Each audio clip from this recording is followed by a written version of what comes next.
Chapter 12. I woke up to the sound of gunshots. I hate it when that happens. If people insist on shooting other people, they should do it quietly so that a cat can have a decent cat nap. At least the shooting was far away and did not go on and on and on. I could hear the low rumble of the riots off in the distance. It sounded a little like a truck, and little like thunder, and a little like the crowd at a baseball game. It faded in and out with the change of the breeze. The riots didn't happen every day. There were often weeks and weeks when things were quiet, and I could look for food without worrying about getting shot at, or breathing in the tear gas, or getting hit by a rock thrown by some kid with lousy aim, or getting tangled up in a feat of 100 running people. After a nap, I'd like to have a good stretch, so I did that.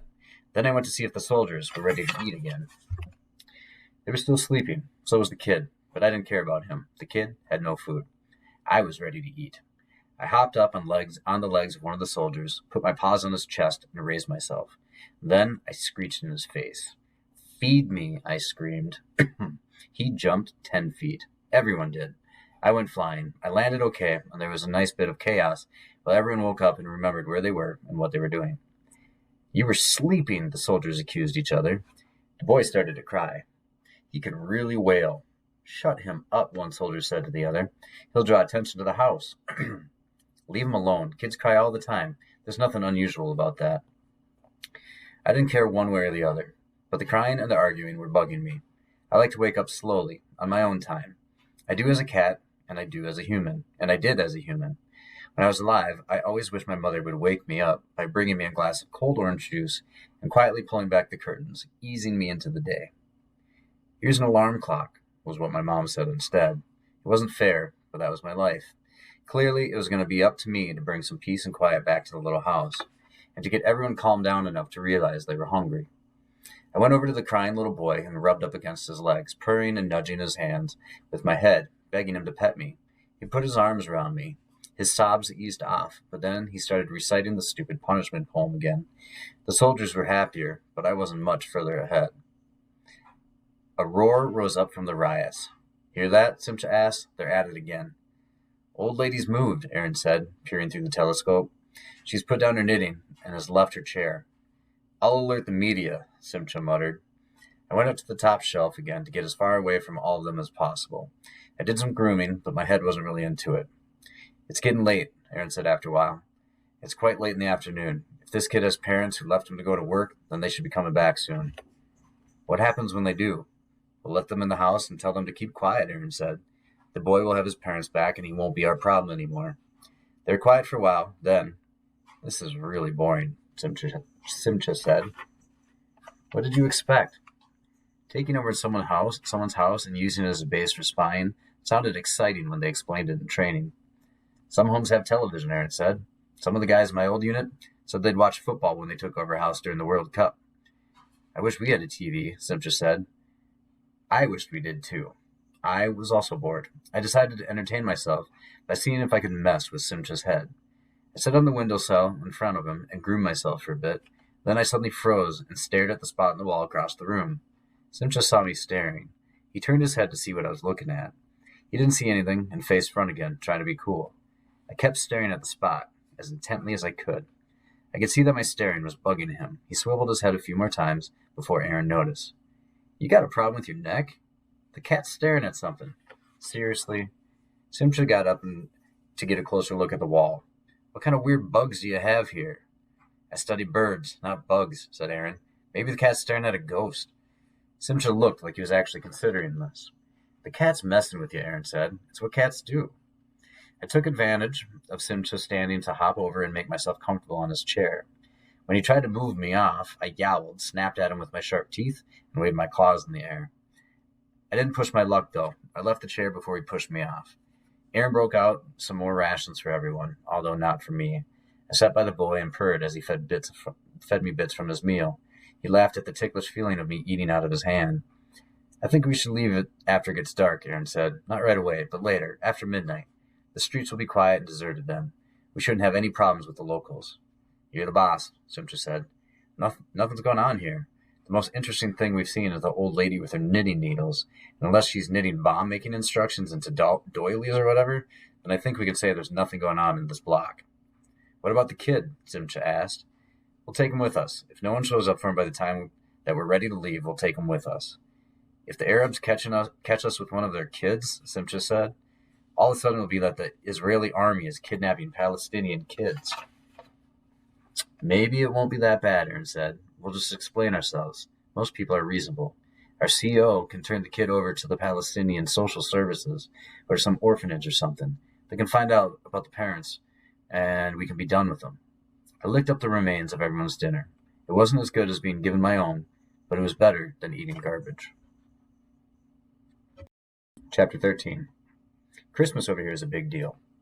Bethlehem is not a little town. It's not anything like the Christmas Carol. It's a big city with hill after hill, and it's not still at all, even though the song says it is. And the place where Jesus was born is not some little stable like you see in the nativity scenes. It's a great big church with a giant Christmas tree outside and crowds of people gathering from all over the world for an experience. I know all this because that's where I spent last Christmas Eve. Christmas was a good eating time because tourists always drop food, but there were so many people in Manger Square that a cat was taking her life in her hands, dashing from one sloppy tourist to another. It was raining that day and chilly. By nightfall, it was downright cold. I followed the crowd into the church to get warm. It was easy to get in. There were so many people, they had to enter the church one by one because the door was very small. People had to bend down to get through. I overheard the tour guy say that the door was called the Gate of Humility, since people had to bow their heads to pass through. But really, it was created by some ancient guy to keep horses or camels from getting into the church. I wandered among the people and found some kids who wanted to pet me until their mother told them to get away from that stray. I didn't care. It was good to be inside, smelling the incense, and listening to the singing. It reminded me of midnight mass with my grandmother. At the back of the church, I followed the crowd down a few steps, steep steps into a little cave-like room. It was packed with people singing and praying. Jesus was born right on that silver star, a woman said to her friend. I can't believe we're right here, right where it happened. I squeezed through people's legs to see what they were talking about. The silver star was embedded in the marble floor of a little nook. Curtains hung over the sides of the opening. The light was dim, so I slipped behind the curtain and hid in the little space. No one seemed to notice me. The parts of me that stuck out were hidden by the shadows of the candles that hovered over the star. One by one, people knelt down at the star, touched it, and said a prayer. Their faces were close to mine. Some smelled like tobacco, some smelled like booze, some smelled like peppermint and hot dogs. It started to feel stuffy in there. More and more people crowded in. They were all breathing, and the rain from their coats was evaporating. Candles were burning, and incense clouded the air. It was all getting too much for a little cat. Then I heard a clock chime the hours. I counted 12, and when the last vibration of the 12th chime faded away, all time stopped. I learned in science class that this is not possible, that the world spins and the moon spins around it, and therefore time cannot stop, because gravity and everything else depends on it keeping going. But time did stop. I know this because I could see someone's watch. An old man was kneeling down beside the star. His hands were cupped over his face. I saw his wristwatch. The second hand was not moving. I peered out from behind the curtain. No one was singing. No one was talking. No one was even moving. Everything was still and quiet. And that's when their souls started to talk. I guess it was their souls. I don't know how else to explain it. No lips were moving. In fact, no one moved a muscle. They were like statues. No voices were raised. No one was lying or complaining or asking about the bathrooms. But they talked just the same. All the people who were crowded into that stuffy little cave underneath the old church. I heard them all, like a choir, the sounds swirling in the air around me. There were many voices, but they all sang the same thing. If only I could do it again. Some wished they'd be nicer to the kids or their wives or their parents. Others wished they'd be braver or happier or set in the garden more. It's like they were all saying, I had this precious thing, and I wasted it. It didn't make any sense to me. They were all still alive. They had lots of time to be nice or smell the roses or whatever. I was the one who was dead. I was the only one who really had the right to have any regrets because it really was too late for me. Too late for me to be nicer to Polly. Too late for me to tell my parents I loved them. Too late for me to forget the party and go with Grandma to the soup kitchen the day she was killed so she wouldn't have been alone by the garbage bins. As far as I was concerned, everyone in that cave was just whining and should be ashamed of themselves. I got so mad I almost left, but I didn't. And soon after that, the old man's watch started ticking again, and everyone went back to their chattering, complaining selves. The moment was over, the songs came to an end, and the guardians of the church cleared everyone out. I stayed. I curled up on the shelf where the baby Jesus was supposed to have been born, and I thought about the Christmas detention I got. Miss Zero gave it out at the last minute. To this day, I don't know how she saw. It was a it was the last class before the holidays, and we were getting ready to head out of the classroom. Everyone was busy putting their stuff away and packing up their backpacks. That's when the girl on the desk beside me dropped her wallet on the floor. She wasn't part of my crew, but she was okay. She never gave me a hard time, and when I was paired with her for a project, she did most of the work without ratting on me. But when I saw her wallet on the floor, I didn't even think about it. I scooped it up and put it with my stuff. A second later, Miss Zero reached right into my backpack without even getting my permission. She pulled out the girl's wallet and handed it back to her. To me, all she said was, "times 5." Of course, I didn't have a copy of the stupid poem at home, and I was too mad to look it up. I didn't do the copies over the holidays. When I came back to class in January, Miss Zero put a big 6 beside my name on the blackboard.